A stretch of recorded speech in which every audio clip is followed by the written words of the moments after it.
ಪ್ರಿಯರಾದ ದೇವಜನರೇ, ನಮ್ಮ ಕರ್ತನಾದ ಯೇಸು ಕ್ರಿಸ್ತನ ಅತ್ಯಧಿಕವಾದ ಕೃಪೆಯು ಸಮಾಧಾನವು ತಮಗೂ ತಮ್ಮ ಕುಟುಂಬಕ್ಕೂ ಕರ್ತನ ಹೇರಳವಾಗಿ ಅನುಗ್ರಹಿಸಲಿ. ಹೃದಯಂಗಮ ಮಾತು ಎನ್ನುವ ಈ ವಾಕ್ಯಧ್ಯಾನದ ಸರಣಿಯಲ್ಲಿ ನಾವು ಧ್ಯಾನಿಸ್ತಿರುವಂಥದ್ದು ಯೇಸು ಕ್ರಿಸ್ತನ ಶಿಲುಬೆ ಶ್ರಮೆಯ ಕುರಿತಾಗಿ. ಈ ದಿನಕ್ಕೆ ನಾವು ಧ್ಯಾನಿಸುವಂಥ ದೇವರ ವಾಕ್ಯದ ಭಾಗ ಇಬ್ರಿಯರಿಗೆ ಬರೆದ ಪತ್ರಿಕೆ 12ನೇ ಅಧ್ಯಾಯದ 2ನೇ ವಚನ. ಇಬ್ರಿಯ 12:2. ನಂಬಿಕೆಯನ್ನು ಹುಟ್ಟಿಸುವವನು ಪೂರೈಸುವವನು ಆಗಿರುವ ಯೇಸುವಿನ ಮೇಲೆ ದೃಷ್ಟಿ ಇಟ್ಟು ನಮಗೆ ನೇಮಕವಾದ ಓಟವನ್ನು ಸ್ಥಿರಚಿತ್ತದಿಂದ ಓಡೋಣ.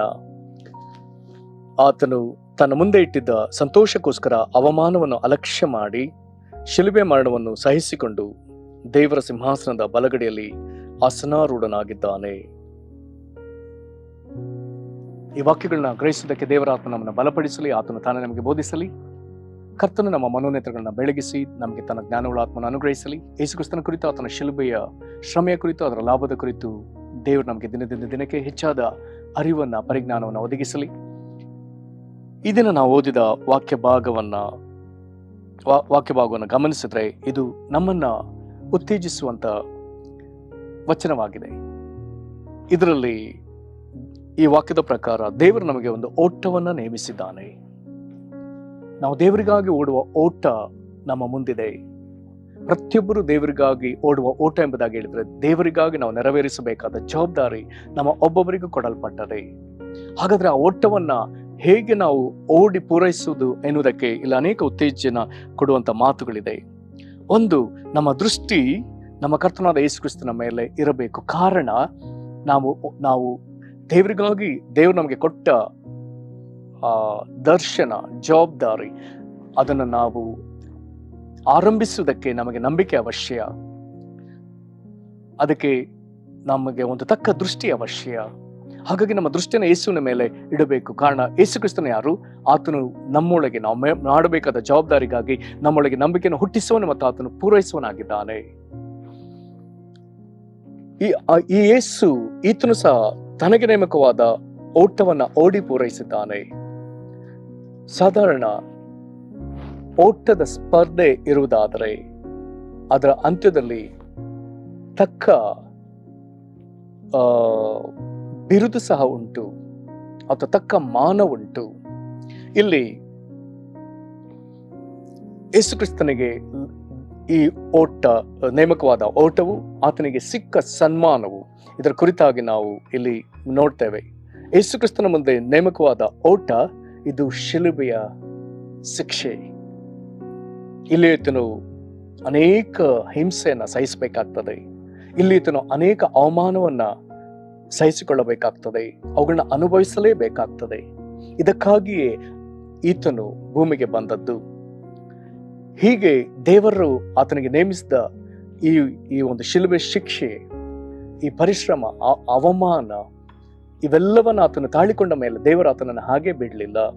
ಅಲ್ಲಿ ಬರ್ದದೆ ಆತನ ಮುಂದೆ ಇಟ್ಟಿದ್ದ ಸಂತೋಷ, ಈತನ ಎದುರು ಒಂದು ಸಂತೋಷವಿತ್ತು. ಈತನಿಗೆ ಭೂಮಿಯಲ್ಲಿ ನೇಮಕವಾದ ಓಟದಲ್ಲಿ ಈತನಿಗೆ ಅನೇಕ ಪರಿಶ್ರಮ, ಅವಮಾನಗಳು, ನಿಂದನೆಗಳು, ಹಿಂಸೆ, ಆತನು ಅನೇಕ ಕ್ರೂರತನವನ್ನು ಆತನು ಅನುಭವಿಸಬೇಕಾಗಿತ್ತು. ಆದರೆ ಅದರ ಅಂತ್ಯದಲ್ಲಿ ಆತನಿಗೆ ಮಹಿಮಾ ಪದವಿ ನೇಮಕವಾಗಿತ್ತು. ಅದನ್ನು ಇಲ್ಲಿ ಬರ್ತದೆ, ದೇವರ ಸಿಂಹಾಸನದ ಬಲಗಡೆಯಲ್ಲಿ ಆಸನಾರೂಢನಾಗಿದ್ದಾನೆ. ಇದು ದೇವರ ಆತನಿಗೆ ನೇಮಕ ಮಾಡಿದ ಒಂದು ಸನ್ಮಾನ ಅಥವಾ ಬಿರುದು. ಆ ಮಹಿಮಾ ಪದವಿಯನ್ನ ಆತನು ಏರುವುದಕ್ಕೆ ಮೊದಲು ಈತನು ಈಗ ಅನೇಕ ಕಷ್ಟ ಸಂಕಟಗಳನ್ನ ಆತನು ಅನುಭವಿಸಲೇಬೇಕಾಗಿತ್ತು. ಹಾಗಾಗಿ ಈ ದೇವರ ವಾಕ್ಯ ನಮ್ಮನ್ನ ಉತ್ತೇಜಿಸಿ ಹೇಳ್ತದೆ, ನಮಗೂ ದೇವರು ಒಂದು ಓಟವನ್ನ ನೇಮಿಸಿದ್ದಾನೆ, ನಿನಗೂ ದೇವರು ಒಂದು ಓಟವನ್ನ ನೇಮಿಸಿದ್ದಾನೆ. ದೇವರು ನಿನಗಾಗಿ ನೇಮಿಸಿದ ಜವಾಬ್ದಾರಿಯನ್ನ ನೀನು ಓಡಿ ಅದನ್ನು ಪೂರೈಸಲೇಬೇಕಾಗಿದೆ. ಇದನ್ನ ನೀನು ಓಡುವಾಗ ನಿನಗೆ ಅನೇಕ ವಿಧದಲ್ಲಿ ನೀನು ಕುಗ್ಗಿ ಹೋಗಬಹುದು, ನಿರಾಶೆಗೊಳ್ಳಬಹುದು. ಒಂದು ವೇಳೆ ನಿನ್ನ ವಿಶ್ವಾಸವನ್ನ ಕಳೆದುಕೊಳ್ಳುವಷ್ಟು ಪರಿಶ್ರಮ ನಿನಗುಂಟಾಗಬಹುದು. ಒಂದು ವೇಳೆ ವಿಪರೀತ ಒಂಟಿತನ ನಿನ್ನನ್ನು ಕಾಡಬಹುದು, ವಿಪರೀತ ಕೊರತೆಗಳು ನಿನ್ನನ್ನು ಕಾಡಬಹುದು. ಆದರೂ ಈ ಓಟವನ್ನ ನಿಲ್ಲಿಸದೆ, ಈ ಓಟವನ್ನು ಪೂರೈಸುವುದಕ್ಕಾಗಿ ನಿನ್ನನ್ನು ಬಲಪಡಿಸುವ ದೇವರು, ನಿನ್ನೊಳಗೆ ಈ ಓಟವನ್ನು ಆರಂಭಿಸುವುದಕ್ಕಾಗಿ ನಿನ್ನೊಳಗೆ ನಂಬಿಕೆಯನ್ನು ಹುಟ್ಟಿಸುವ ದೇವರು ಯೇಸು ಕ್ರಿಸ್ತನನ್ನು ನೀನು ದೃಷ್ಟಿಸಿ ಸ್ಥಿರ ಚಿತ್ತದಿಂದ ಓಡು ಎಂಬುದಾಗಿ ಹೇಳ್ತಾನೆ. ಕಾರಣ ಅಂತ್ಯದಲ್ಲಿ ದೇವರು ನಮಗೂ ಸನ್ಮಾನವನ್ನಿಟ್ಟಿದ್ದಾನೆ. ಇದನ್ನು ಅರಿತ ಭಕ್ತನಾದ ಪೌಲನು ಹೇಳ್ತಾನೆ, ನಾನು ಬಿರುದನ್ನ ಗುರಿ ಮಾಡಿಕೊಂಡು ಎದೆ ಬೊಗ್ಗಿದವನಾಗಿ ಓಡುತ್ತಾ ಇದ್ದೇನೆ ಎನ್ನುವಂತ ಮಾತನ್ನು ಹೇಳ್ತಾನೆ ಫಿಲಿಪ್ಪಿ ಪತ್ರಿಕೆಯಲ್ಲಿ. ಅಲ್ಲಿ ಆತನು ಇನ್ನೊಂದು ಮಾತನ್ನು ಹೇಳ್ತಾನೆ, ನಾನು ಏನನ್ನು ಹಿಡ್ಕೊಳ್ಳಬೇಕೆಂದು ಕರ್ತನು ನನ್ನನ್ನು ಹಿಡ್ಕೊಂಡನೋ ಅದನ್ನು ಹಿಡ್ಕೊಳ್ಳುವುದಕ್ಕಾಗಿ ನಾನು ಓಡುತ್ತಾ ಇದ್ದೇನೆ. ಹಾಗಾದ್ರೆ ನಿನ್ನನ್ನು ನಿರ್ದಿಷ್ಟ ಕಾರಣಕ್ಕಾಗಿ ದೇವರು ಯೇಸು ಕ್ರಿಸ್ತನು ನಿನ್ನನ್ನು ಹಿಡ್ಕೊಂಡಿದ್ದಾನೆ. ಆಗ ನೀನು ದೇವರು ನಿನ್ನನ್ನು ಯಾವ ಕಾರಣಕ್ಕಾಗಿ ನಿನ್ನನ್ನು ಹಿಡ್ಕೊಂಡಿದ್ದಾನೆ ಎಂಬುದನ್ನು ಆತನ ಸನ್ನಿಧಿಯಲ್ಲಿ ನೀನು ಕಾದು ವಾಕ್ಯವನ್ನು ಓದಿ ಧ್ಯಾನಿಸುವಾಗ ಅದನ್ನು ದೇವರು ನಿನಗೆ ತೋರಿಸ್ತಾನೆ. ನೀನು ಇಂಥದನ್ನೇ ಮಾಡಬೇಕೆಂಬುದನ್ನು. ಆಗ ನೀನು ದೇವರು ನಿನ್ನನ್ನು ಹಿಡ್ಕೊಂಡ ಉದ್ದೇಶಕ್ಕಾಗಿ ಈಗ ನೀನು ಓಡಬೇಕಾಗ್ತದೆ. ಓಡುವಾಗ ನೀನು ಎದೆ ಬೊಗ್ಗಿದವನಾಗಿ ಸಿದ್ಧ ಮನಸ್ಸಿನಿಂದ ನೀನು ಏನನ್ನು ಹಿಡ್ಕೊಳ್ಳಬೇಕೆನ್ನುವ ಕಾರಣಕ್ಕಾಗಿ ದೇವರು ನಿನ್ನನ್ನು ಹಿಡ್ಕೊಂಡನೋ ಅದಕ್ಕಾಗಿ ಈಗ ನೀನು ಬಿರುದನ್ನು ಗುರಿ ಮಾಡಿಕೊಂಡು ನೀನು ಓಡಲೇಬೇಕಾಗಿದೆ. ಹಾಗಾದ್ರೆ ಈ ಓಟವನ್ನು ಪೂರೈಸಿದವನಿಗೆ, ಪರಿಪೂರ್ಣ ವಿಧೇಯತೆಯನ್ನು ತೋರಿದವನಿಗೆ, ಜಯಶಾಲಿಗೆ ಕರ್ತನು ಅನೇಕ ಮಾನ ಸನ್ಮಾನಗಳನ್ನು ಆತನು ಇಟ್ಟಿದ್ದಾನೆ. ಪ್ರಕಟಣೆ ಪುಸ್ತಕದಲ್ಲಿ 7 ಸಭೆಗಳಿಗೆ ಕರ್ತನು ತಪ್ಪದೆ ಹೇಳ್ತಾನೆ, ಜಯ ಹೊಂದಿದವನು. ಯಾರು ಜಯ ಹೊಂದುತ್ತಾನೋ ಹಾಗಾದ್ರೆ ಪ್ರತಿಯೊಬ್ಬರಿಗೂ ಆತನ ಸನ್ಮಾನಗಳನ್ನ ಸಿದ್ಧ ಮಾಡಿಟ್ಟಿದ್ದಾನೆ. ಕರ್ತನಲ್ಲಿ ಪ್ರೀತಿಯುಳ್ಳ ದೇವಜನರೇ, ಯಾವ ನಿರಾಶೆಗೂ ಮನಸ್ಸು ಕೊಡದೆ, ಯಾವ ವಿಷಯದಲ್ಲಿ ಕುಗ್ಗಿ ಹೋಗದೆ, ಕರ್ತನು ನಿನಗಾಗಿ ಆತನು ನೇಮಿಸಿರುವಂತ ಜವಾಬ್ದಾರಿಯನ್ನ ನಿನ್ನ ಕೈಗೆ ತೆಗೆದುಕೋ.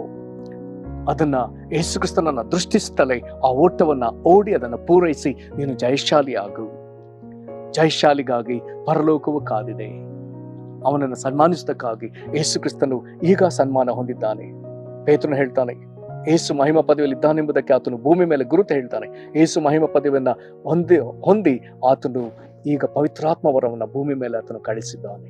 ಹಾಗಾದ್ರೆ ನಾವು ಭೂಮಿ ಮೇಲೆ ಪವಿತ್ರಾತ್ಮ ವರವನ್ನ ಹೊಂದಿಕೊಳ್ತಾ ಇದ್ದೇವೆ ಎಂಬುದಾಗಿ ಹೇಳುವುದಾದ್ರೆ ಅದಕ್ಕೆ ಕಾರಣ, ಅದಕ್ಕೆ ಆಧಾರ ಯೇಸು ಕ್ರಿಸ್ತನು ತಂದೆ ಬಲಪಾಶದಲ್ಲಿ ಆ ಮಹಿಮಾ ಪದವಿಯನ್ನ ಅಲಂಕರಿಸಿದ್ದಾನೆ. ಹಾಗಾದ್ರೆ ಯೇಸು ತನಗೆ ಬರತಕ್ಕ ಸಂತೋಷ, ಆ ಪದವಿಯನ್ನು ಆತನು ಹೊಂದಿದ್ದಾನೆ. ಶಿಲ್ಬೆ ಮರಣದ ನಂತರ, ಹೋರಾಟದ ನಂತರ, ಶ್ರಮೆಯ ನಂತರ ಆತನಿಗೆ ಬಿರುದು ಸನ್ಮಾನಗಳು ದೊರಕಿವೆ. ಹಾಗಾದ್ರೆ ನಮಗೂ ಅದೇ ಎಂಬುದನ್ನ ಈ ವಾಕ್ಯ ನಮಗೆ ಹೇಳ್ತಾ ಇದೆ. ಹಾಗಾಗಿ ನಿರಾಶರಾಗದೆ ಧೈರ್ಯಗೊಂಡು ನಮ್ಮ ಓಟಕ್ಕಾಗಿ ನಾವು ಸಿದ್ಧರಾಗೋಣ, ಅಣಿಗೊಳ್ಳೋಣ, ನಮ್ಮನ್ನು ಒಪ್ಪಿಸಿಕೊಟ್ಟು ಪ್ರಾರ್ಥನೆ ಮಾಡೋಣ. ಮಹಾಕೃಪೆಯ ಪರಲೋಕ ತಂದೆಯೇ, ಅಪ್ಪ, ನಮಗೆ ನೇಮಕವಾದ ಓಟವನ್ನ ನಾವು ಯೇಸು ಕ್ರಿಸ್ತನ ಮೇಲೆ ನಂಬಿಕೆಟ್ಟು ನಮ್ಮೊಳಗೆ ನಂಬಿಕೆಯನ್ನ ಹುಟ್ಟಿಸುವನು ಪೂರೈಸುವನಾಗಿರುವಂತ ಯೇಸು ಕ್ರಿಸ್ತನನ್ನೇ ದೃಷ್ಟಿಸಿ ನಾವು ನಮಗೆ ನೇಮಕವಾದ ಓಟವನ್ನ ಸ್ಥಿರಚಿತ್ತದಿಂದ ಓಡುವುದಕ್ಕೆ ಕರ್ತನೇ ನೀನು ನಮ್ಮನ್ನ ಬಲಪಡಿಸು. ಯೇಸು ಕ್ರಿಸ್ತನನ್ನೇ ನೋಡುತ್ತಲೇ ಯೇಸು ಕ್ರಿಸ್ತನು ಸಹ ಹೇಗೆ ಎಲ್ಲಾ ವಿಧದ ಪರಿಶ್ರಮಗಳನ್ನ, ಕಷ್ಟ ಅವಮಾನಗಳನ್ನ, ಸಂಕಟವನ್ನ ಅನುಭವಿಸಿ ಕರ್ತನ ಅಂತ್ಯದಲ್ಲಿ ಮಹಿಮಾ ಪದವಿಯಲ್ಲಿ ಆತನ ಅಧಿಕಾರ ಸ್ಥಾನದಲ್ಲಿ ಅಪ್ಪ ಆಸೀನರೂಢನಾಗಿದ್ದಾನಲ್ಲ. ಹಾಗಾದ್ರೆ ಕರ್ತನೆ, ಯೇಸು ಕ್ರಿಸ್ತನಂತೆಯೇ ನಮ್ಮನ್ನು ಆಶೀರ್ವದಿಸುವ ದೇವರೇ, ನೀನು ನಮಗೆ ಕೊಟ್ಟ ಜವಾಬ್ದಾರಿಯನ್ನ ನಾವು ಅರಿತು ಆ ಓಟವನ್ನು ಆರಂಭಿಸೋದಕ್ಕೆ, ನಂಬಿಕೆಯನ್ನ ಅದನ್ನು ಪೂರೈಸೋದಕ್ಕೆ ಯೇಸು ಕ್ರಿಸ್ತನ ಮೇಲೆ ದೃಷ್ಟಿಯನ್ನ ನಮಗೆ ಅನುಗ್ರಹಿಸು ದೇವರೇ. ಓಟ ಆರಂಭಿಸದೇ ಇರುವವರು ಕರ್ತನೆ ಓಟವನ್ನು ಆರಂಭಿಸೋದಕ್ಕೆ ಬಲಪಡಿಸು. ಆರಂಭಿಸಿ ಎಲ್ಲಿಯೋ ಕರ್ತನೆ ಸ್ಥಗಿತರಾದವರು ಕರ್ತನೆ ತಿರುಗಿ ಕರ್ತನೆ ಎಚ್ಚೆತ್ತುಕೊಂಡು ಒಳ್ಳೆ ಓಟವನ್ನು ಓಡುವುದಕ್ಕೆ ಕೃಪೆ ಕೊಡು. ಕರ್ತನೆ ಮುಗಿಸುವ ಹಂತದಲ್ಲಿ ಪರಿಶ್ರಮಕ್ಕೊಳಗಾದವರು ಅದನ್ನು ಪೂರೈಸುವುದಕ್ಕೆ ನಿನ್ನ ವಿಶೇಷ ಬಲವನ್ನ ಅನುಗ್ರಹಿಸು. ಕರ್ತನೆ, ನಾವೆಲ್ಲರೂ ನಿನ್ನ ಮುಂದೆ ಜಯಶಾಲಿಗಳಾಗಿ ನಿಲ್ಲುವುದಕ್ಕೆ ನಮ್ಮನ್ನ ಬಲಪಡಿಸು. ನಾವು ಏನನ್ನು ಹಿಡ್ಕೊಳ್ಳಬೇಕೆನ್ನುವುದಕ್ಕಾಗಿ, ಯಾವ ಮಹಿಮಾ ಪದವಿಯನ್ನ ನಾವು ಕಂಡುಕೊಳ್ಳಬೇಕೆನ್ನುವುದಕ್ಕಾಗಿ ನೀನು ನಮ್ಮನ್ನು ಹಿಡ್ಕೊಂಡಿಯೋ ಅದನ್ನ ಕರ್ತನ ನಾವು ಅರಿತುಕೊಂಡು ಅದಕ್ಕಾಗಿ ಓಡುವುದಕ್ಕೂ, ನೀನು ನಮಗೆ ನೇಮಕವಾಗಿರುವ ಬಿರುದನ್ನ ಹೊಂದಿಕೊಳ್ಳುವುದಕ್ಕಾಗಿ ಎದೆಗೆ ಬೊಗ್ಗಿದವರೆಗೆ ಓಡುವುದಕ್ಕೂ ನೀನು ನಮ್ಮನ್ನ ಬಲಪಡಿಸು ಸ್ವಾಮಿ. ಕರ್ತನೆ, ಬಲಪಡಿಸು ದೇವರೇ. ಹೀಗೆ ಇಂಥ ಓಟಕ್ಕಾಗಿ ಅಡ್ಡಲಾಗಿರುವಂತ ನಮ್ಮೊಳಗಿರುವಂತ ಎಲ್ಲಾ ಬೇಡವಾದ ಕರ್ತನೆ ದುಷ್ಕೃತ್ಯಗಳನ್ನ, ಅನೀತಿಯ ಕಾರ್ಯಗಳನ್ನ, ಕರ್ತನೆ ವ್ಯರ್ಥ ಆಸಕ್ತಿಗಳಿಂದ ನೀನು ನಮಗೆ ಬಿಡುಗಡೆ ಕೊಟ್ಟು ಸ್ವಾಮಿ ನಮ್ಮನ್ನು ಪರಿಶುದ್ಧರನ್ನಾಗಿ ಮಾಡಿ ನೀನು ನಮ್ಮನ್ನು ಅಭಿಷೇಕಿಸಿ ಕರ್ತನೆ, ನಾವು ಜಯಶಾಲಿಗಳಾಗುವುದಕ್ಕಾಗಿ ನಮ್ಮನ್ನು ಬಲಪಡಿಸು. ಹಾಗೆ ನೀನು ಮಾಡುವಂತೆ ನಮ್ಮ ನಿನಗೆ ಒಪ್ಪಿಸಿಕೊಡ್ತಾ ಕರ್ತನಾದ ಯೇಸು ಕ್ರಿಸ್ತನ ಹೆಸರಲ್ಲಿ ಬೇಡ್ದೇವೆ ನಮ್ಮ ತಂದೆಯೇ, ಆಮೇನ್. ಕರ್ತನೆ ನಿಮ್ಮನ್ನು ಆಶೀರ್ವದಿಸಲಿ. ವಂದನೆಗಳು.